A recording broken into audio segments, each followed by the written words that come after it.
Rejet. Solitude. Victime. Bourreau. Confiance en soi. Physique. Distance. Absence de sanction. Banalisation. Moquerie. Vérité. Violence. Mal-être. Faiblesse. Jalousie. Regard des autres. Silence. Entourage. Empathie. Tolérance. Stigmatisation. Jugement. Subir. Scolaire. Effet de groupe. Minorité. Influence. Différence. Norme. Acceptation. Peur. Cliché. Emprise. Avoué. Accusation. Harcèlement. L'autre. Pourquoi ?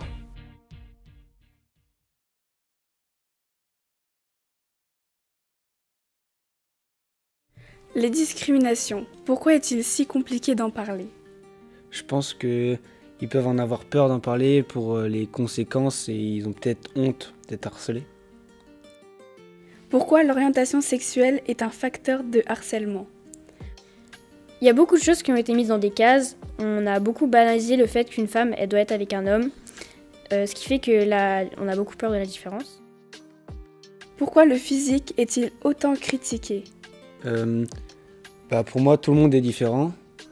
On vit dans un monde où on est cerné par les clichés et les préjugés. Comme une femme doit avoir le corps mince et bien formé, et pour un homme grand et musclé. Donc je pense que dès qu'une particularité physique sort de cette norme ou de l'ordinaire, elle va subir des critiques. Pourquoi le harcèlement se produit principalement dans les lieux scolaires ou sportifs ? L'effet de groupe, il joue beaucoup. Cela se produit principalement dans des milieux où il y a de l'influence, comme dans ces cas-là. Depuis quand date la discrimination ? Je pense que c'est depuis toujours. Je pense qu'au Moyen-Âge, on faisait déjà des différences entre les hommes riches et pauvres et les personnes de couleur et les femmes. Comment l'entourage peut-il agir sur le harcèlement que la personne subit ?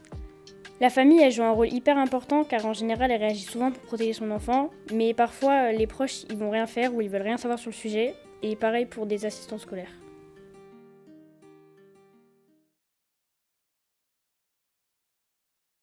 Être bi, c'est quoi ?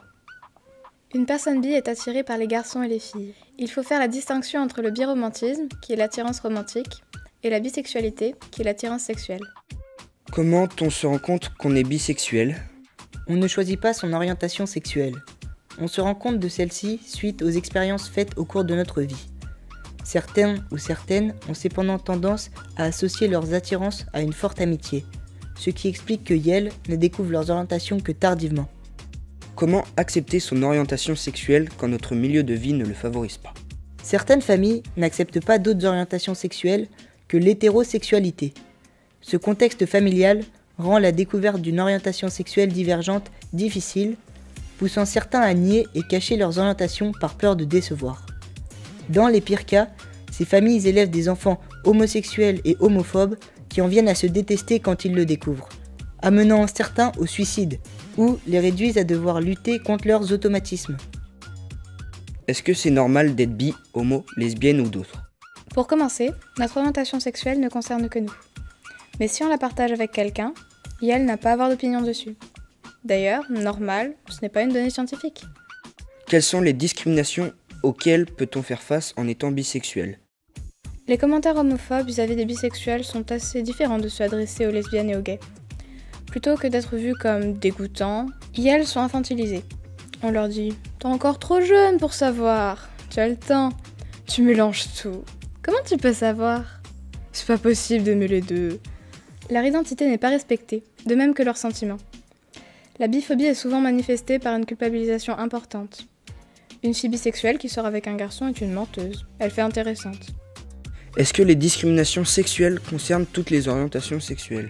Les orientations sexuelles les moins connues subissent le plus d'incompréhension, et donc de violence. Ne pas avoir d'attirance sexuelle, par exemple, beaucoup jugent cela impossible. Le chemin est encore long avant de sortir de l'hétéronormativité. Là, peut-être, nous verrons diminuer les discriminations sexuelles.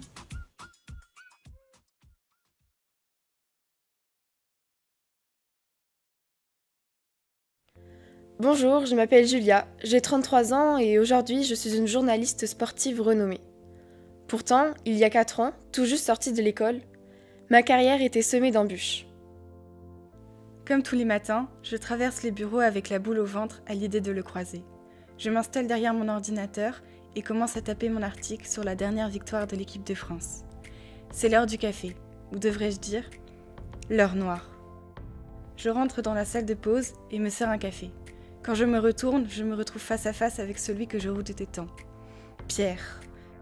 Il reluque mon décolleté et me lance comme à son habitude une de ses fameuses phrases misogynes « Serre-moi un petit café, chérie !» en me mettant la main aux fesses. Et il repart avec son petit sourire narquois. Je regarde autour de moi, attendant une réaction de mes collègues, mais comme à chaque fois, ils se mettent simplement à rire. Je n'essaye même plus de me défendre. Si j'ai le malheur d'essayer, je suis une hystérique, une rabat-joie. Alors je ne montre pas que ça m'atteint. Je reste forte et je retourne travailler. En réalité, tout cela me touche au plus profond de mes entrailles. Ça m'énerve. Et j'ai tellement honte. Et pourquoi ? Ce n'est pas de ma faute après tout. Parfois je me dis que je ne suis pas à ma place, que cette vie n'est pas faite pour moi. Et j'ai honte, car je l'ai fait gagner. 20h. Je vais voir mon patron pour qu'il puisse valider mon article.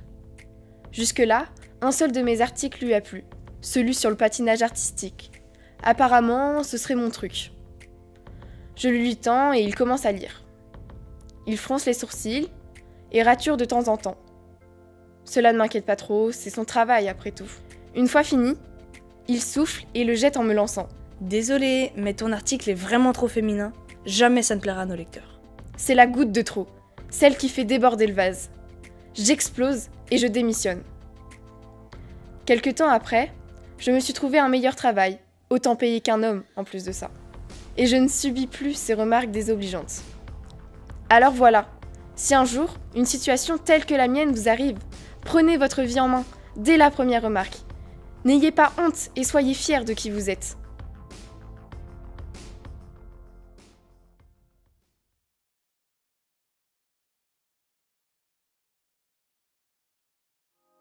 Je m'appelle Cuban. Je suis né au Congo. Et j'ai immigré en Europe. À mon arrivée, j'étais dans un camp avec d'autres immigrés. Grâce aux papiers que j'ai obtenus et aux études de droit que j'ai faites, je suis devenu avocat. Ainsi, j'ai pu commencer une nouvelle vie de citoyen européen. Tout a commencé un jour en me rendant au travail. Le policier m'empêche d'entrer. Ne crois pas que je puisse être avocat, moi, un Congolais. Ne crois pas que je travaille ici. Le directeur du service arrive, il demande ce qu'il se passe. Il demande au policier de me laisser passer, et il glisse une réflexion sur le ton de la rigolade, soi-disant « Tu aurais quand même pu passer par l'entrée de service ». Le même scénario est arrivé une autre fois au supermarché. Le vigile contrôle mon sac.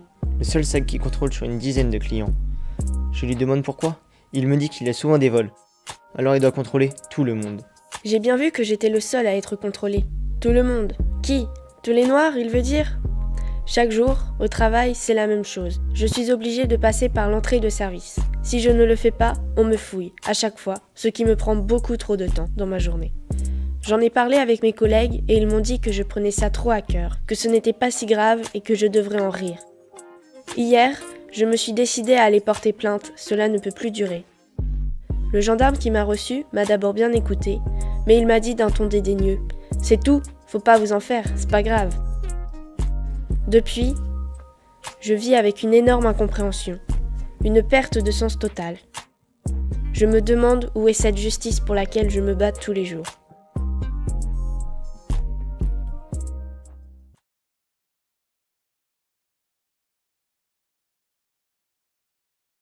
Bonjour, je m'appelle Mustapha, j'ai 15 ans et je suis en 3e. C'est mon année la plus difficile émotionnellement. Je subis tous les jours des insultes racistes et des remarques désagréables. Alors, j'ai des problèmes psychologiques à cause de tout ça. Je tombe vite en dépression, j'ai peur d'aller à la cantine et je ne mange plus. Je suis fatiguée, je n'arrive plus à me concentrer. Et tout cela cause la forte baisse de mes résultats. Cela ne peut plus durer. Je dois reprendre ma vie en main. J'ai demandé à mes parents d'aller consulter une psychologue. Grâce à elle, je vais retrouver confiance en moi, apprendre à ne plus faire attention aux remarques des autres et à me choisir un bon entourage amical. Je le sais, je vais reprendre le cours de ma vie. Mais quand même, les moments les plus compliqués sont ceux qui se déroulent à la cantine. Au moment du repas, mes camarades me glissent du porc dans mon assiette, alors qu'ils savent que je n'en mange pas. Et ils rient, et ils se moquent. Il y a quoi de drôle là-dedans ? Après la cantine, durant la récréation, cela continue. Hé l'arabe, Ce n'est pas l'arabe, toi qui as volé ma trousse. toi qui as volé ma trousse. La retrouve plus. C'est très douloureux pour moi, c'est sans fin. Cela persiste aussi en classe. Par exemple, le jour où quelqu'un a refusé de s'asseoir à côté de moi car j'allais soi-disant lui voler ses affaires. Je suis au bout du rouleau, je lutte pour ne pas m'enfermer sur moi-même, pour ne pas avoir honte de ma religion. Et le pire, c'est que je ne dis rien de mes émotions à ma famille, par peur de me faire juger par eux désormais.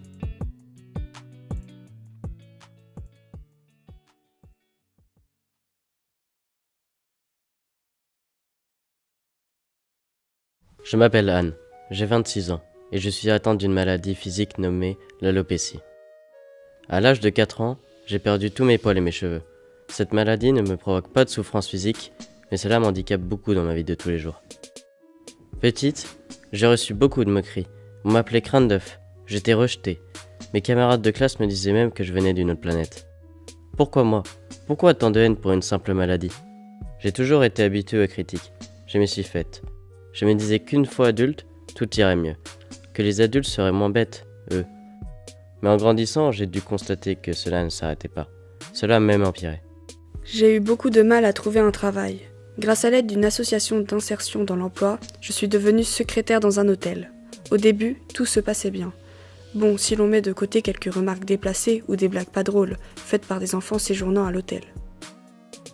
Mais un jour, des clients se sont plaints que leurs enfants faisaient des cauchemars, à cause de moi. Des cauchemars sérieux. Depuis, mon patron m'oblige à porter des perruques et à me maquiller pour garder mon emploi.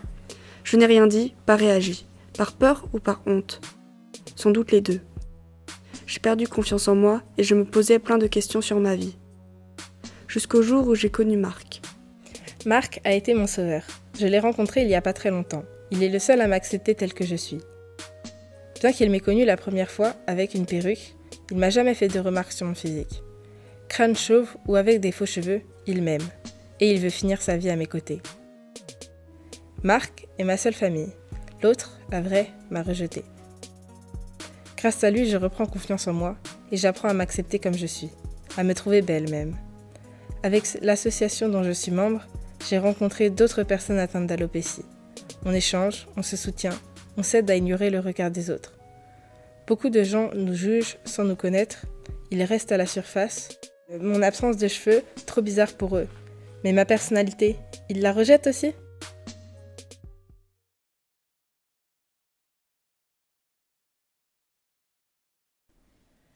Je m'appelle Quentin, j'ai 20 ans et j'ai subi des discriminations sociales. Cela a commencé à 6 ans, lors de mon entrée en primaire. Mes parents n'avaient pas les moyens de me payer des habits de grande marque, comme ceux des autres enfants de mon âge. Je n'avais pas beaucoup de fringues en plus, alors je remettais souvent les mêmes. Les autres élèves me disaient « T'es sale toi! Oh le crasseux !» J'ai même eu droit au surnom le SDF, alors que j'avais un toit. Au son de ces 3 lettres, mes larmes étaient à chaque fois sur le point de déborder. Cela me blessait terriblement.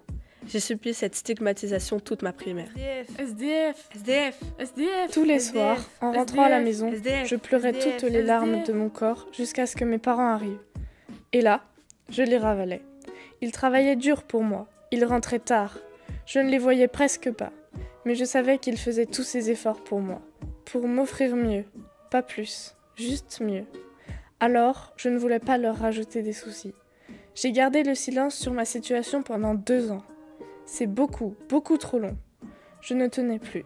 Un jour, j'ai pris mon courage sous le bras et j'en ai parlé à la direction de l'école. Mes camarades de classe ont eu un simple avertissement. J'en voulais à la terre entière. Pourquoi le code vestimentaire était-il si important? Pour moi, dans la vie, le principal, c'est de bien se sentir. Mais la société a décidé que non. Il faut avoir beaucoup d'argent, des vêtements de marque et un bon langage pour se faire respecter. Dès que j'ai eu l'âge de travailler, j'ai accepté n'importe quel job pour aider mes parents.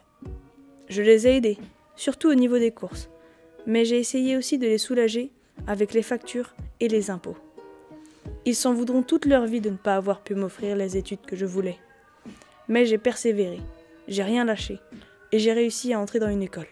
Ma motivation vient de ce qu'ils m'ont transmis. Je ne les remercierai jamais assez pour ça. Maintenant, grâce à eux, je commence à développer mon entreprise et je gagne assez d'argent pour être heureux et le partager avec eux.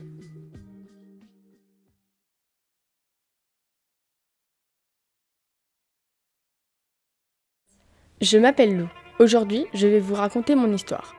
À ma naissance, je suis née avec une jambe en moins. Suite à cela, j'ai été victime d'harcèlement durant toute ma scolarité. Cela a commencé à mon entrée au collège. Le premier jour, je suis rentrée dans la salle et j'ai remarqué que tous les élèves me dévisageaient. Je me suis alors assise à côté d'une de mes camarades. Cette dernière s'est levée et a changé de place. Durant toutes mes années de collège, j'ai subi un enfer. On se moquait de moi, on me poussait dans le couloir. On me donnait des surnoms.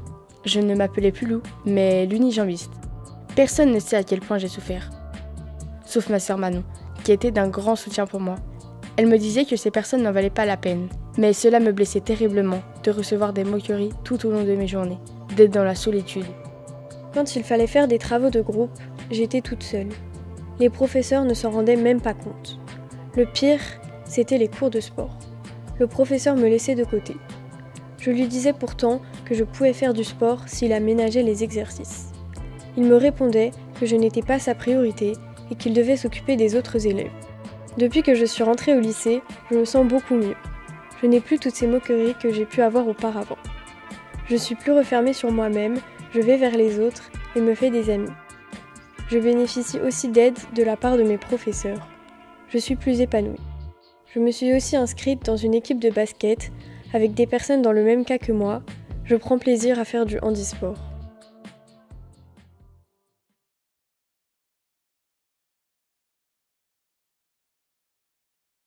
Je m'appelle Léonard. Maintenant, j'ai 25 ans et j'ai réussi ma vie.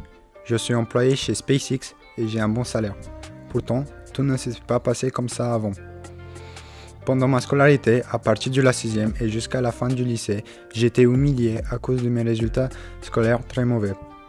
Mes camarades de classe se moquaient de moi à chaque fois que je donnais une fausse réponse et que j'avais des mauvaises notes. C'est vrai que j'étais très nul scolairement parlant. Par exemple, je me souviens, en 5e, je n'arrivais pas à faire des calculs simples, comme 100 moins 50 ou des multiplications simples. Tout le monde se moquait de moi.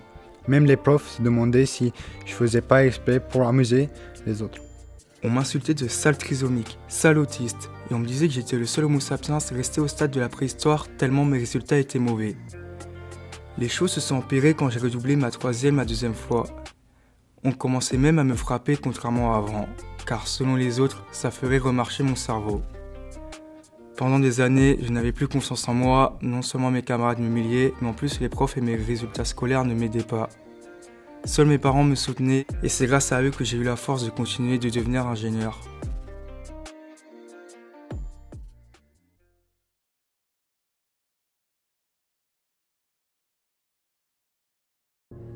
C'est compliqué de lutter et trouver des solutions à la discrimination. Nos mentalités nous bloquent et nous imposent des normes. Elles sont influencées par la société, fil conducteur de nos actions et de nos problèmes. Tout a toujours été comme ça. À travers le temps, l'humain a construit des sociétés et des règles pour dicter leur conduite aux populations.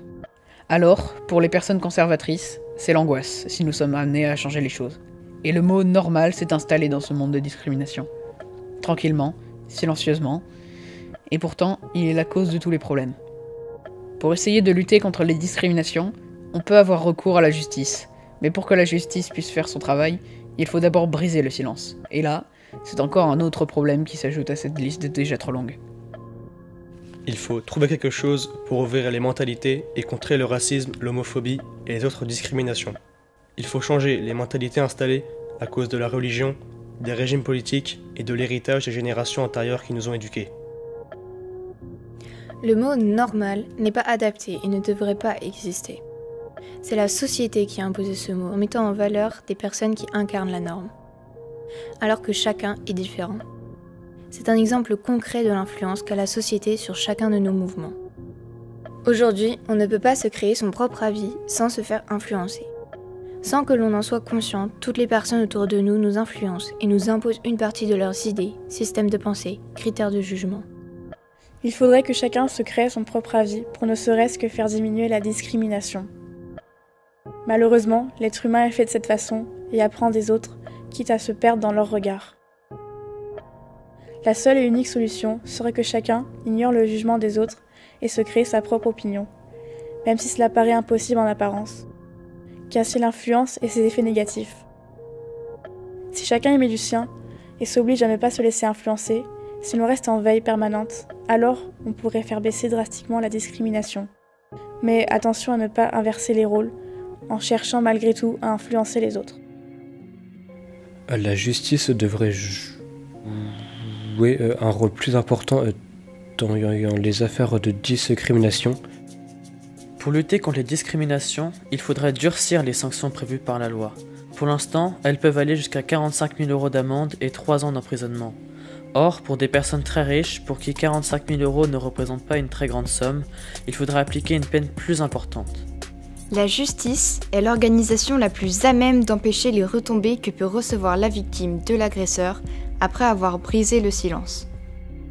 C'est pour cela que la victime devrait aller porter plainte au commissariat de police assez rapidement après son agression. La police est en mesure de protéger la victime.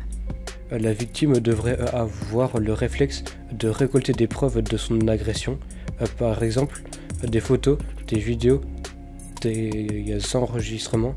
Il est important d'y avoir des preuves pour ouvrir et mener à bien une enquête ou un procès. Il faut faire de son mieux pour les rassembler tout en évitant que l'agresseur le remarque afin d'éviter toute aggravation de la situation. Il ne faut pas oublier que le tribunal est impartial. La décision d'un juge n'est pas influencée par ses idéologies.